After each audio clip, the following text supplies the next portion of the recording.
Hello friends! Today we're going to talk about English prepositions. A preposition is a word that shows relationships between other words in a sentence. These relationships include direction, time, place, cause, manner, and amount. A preposition almost always goes before a noun or a pronoun. That is why it's called that way. There are 4 types of English prepositions: simple, derived, compound, and composite or phrasal. Today we are going to look at the first 2. Итак, сегодня мы поговорим об английских предлогах. Предлоги являются служебной частью речи и, как следствие, не употребляются самостоятельно, не изменяются и не считаются членами предложения. Английские предлоги делятся на простые, производные, сложные и составные или фразовые. Сегодня мы поговорим о первых 2 типах. Most of the English prepositions are simple. These are words like in, on, at, with, about, against, etc. Если в русском языке отношения между 2 значимыми словами часто выражаются при помощи падежей, то в английском языке эту роль берут на себя предлоги. В этом случае сами английские предлоги не переводятся, а соответствующее им существительное ставится в нужном падеже. For example, родительный падеж of – кого, чего. The end of this film is very sad. У этого фильма очень грустный конец. The walls of my house are made of pine tree. Стены моего дома сделаны из сосны. Дательный падеж to – кому, чему. Send it to my secretary immediately. Немедленно отправьте это моему секретарю. You should give such a difficult task to a more experienced specialist. Вы должны дать такое сложное задание более опытному специалисту. Творительный падеж by – кем, чем. Существительное с предлогом by используется для описания действующего лица или силы, того или чего, что совершает некое действие. This birdhouse was made by my dad. Этот скворечник был сделан моим папой. This book is written by a famous journalist. Эта книга написана известным журналистом. Творительный падеж with – чем. Существительное с предлогом with характеризует инструмент действия, нечто, чем было что-либо совершено.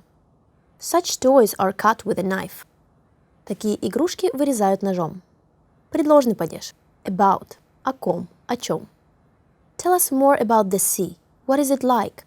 Расскажи нам побольше о море. Как оно выглядит? And now let's talk about a place of a preposition in a sentence. We already mentioned that a preposition almost always goes before a noun or a pronoun, but there are some exceptions. Итак, давайте посмотрим, где могут стоять предлоги в предложениях.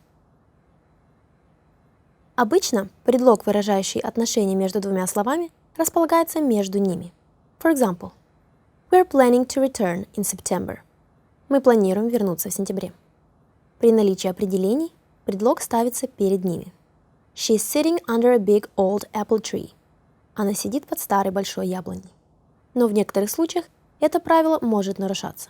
Например, в специальных вопросах. What are you laughing at? Над чем это ты смеешься? Who am I supposed to send it to? Кому я должен это отправить? В некоторых предложениях, начинающихся с союзных и относительных местоимений, а также в придаточных предложениях. What I'm really surprised about is this nasty weather. Чем я действительно удивлен, так это этой ужасной погодой. В восклицательных предложениях. What a terrible thing to brag about. Какая ужасная вещь, чтобы хвастаться. В пассивных конструкциях. This problem must be taken care of. Эту проблему нужно решить. He doesn't like to be spoken about. Он не любит, когда о нем говорят. В некоторых синтаксических конструкциях с инфинитивом или герундием. He is impossible to work with. С ним невозможно работать. She's so boring to talk to.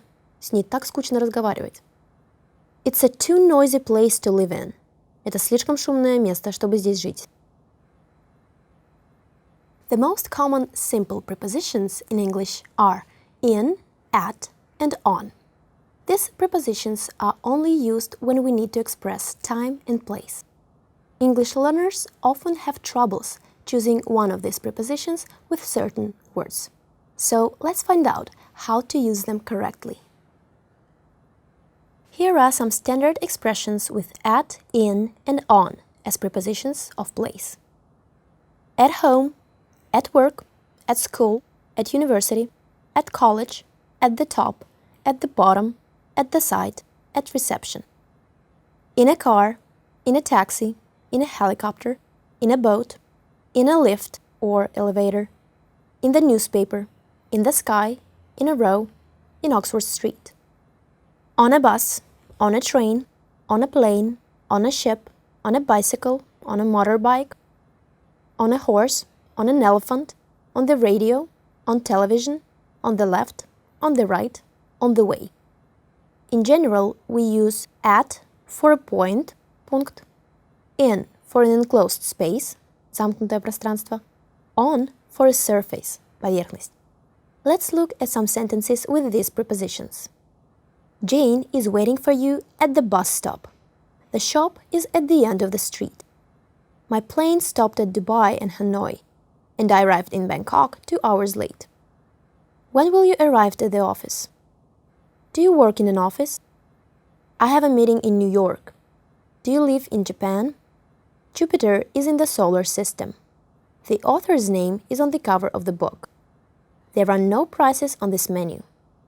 You're standing on my foot. There was a no smoking sign on the wall. I live on the 7th floor at 21 Oxford Street in London. And here are some standard expressions with at, in, and on as prepositions of time. In the morning, in the mornings, in the afternoon, in the evening.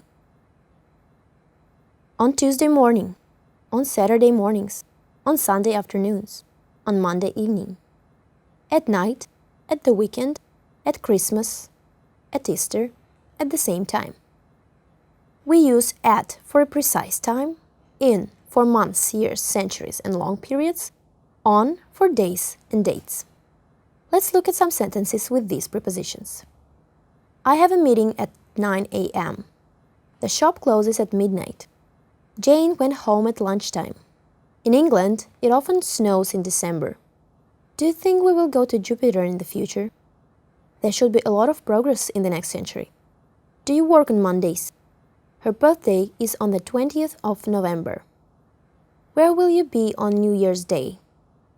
But when we say last, next, every, or this, we do not use at, in, or on. For example, I went to London last June, not in last June. He's coming back next Tuesday, not on next Tuesday. I go home every Easter, not at every Easter. We'll call you this evening, not in this evening. Other common prepositions include about, by, for, from, to, of, with, after, before, since, and some others. Let's look at some sentences with them and the role these prepositions play. About. I would like to tell you about the harm of smoking. Обозначение темы разговора. This watermelon weighs about 6 kilograms. Приблизительная оценка. By. I've started my business by selling oranges. Средство или способ совершения действия. The plane will land by midnight. Срок, до которого должно быть завершено некое действие. I know a lovely place by the lake nearby. Место. 4. We've decorated the room for your return. Цель. You did not even thank us for all our help. Компенсация или цена. I was on vacation for last 3 weeks. Продолжительность времени. Can I sing a short song for you? Объект, для или в пользу которого совершается некое действие. From. I did not hear from him for 2 years. Направление действия. Откуда, от кого. This bank is working from 9 to 6. Стартовый момент выполнения действия. 2. Throw the ball to me. Направление. Our daughter loves to sing to us. Лицо, на которое направлено некое действие. Of. One of your children has broken my window. Один объект из группы. Such huts are made of clay. Материал. With. Cars with large wheels are designed for off-road driving. Наличие чего-либо или соучастие. After. After you finish lunch, you can have a dessert. Время в значении «после». Don't run, the dogs will run after us. Место в значении «вслед», «за». Since. I have been working in the airport since last February. Обозначает начало продолжающегося до сих пор действия. And now let's take a look at the derived or participial prepositions. These are participles that function as prepositions in certain sentences. Производные предлоги произошли от слов, относящихся к другим частям речи. Такой вид предлогов редко употребляется в устной речи.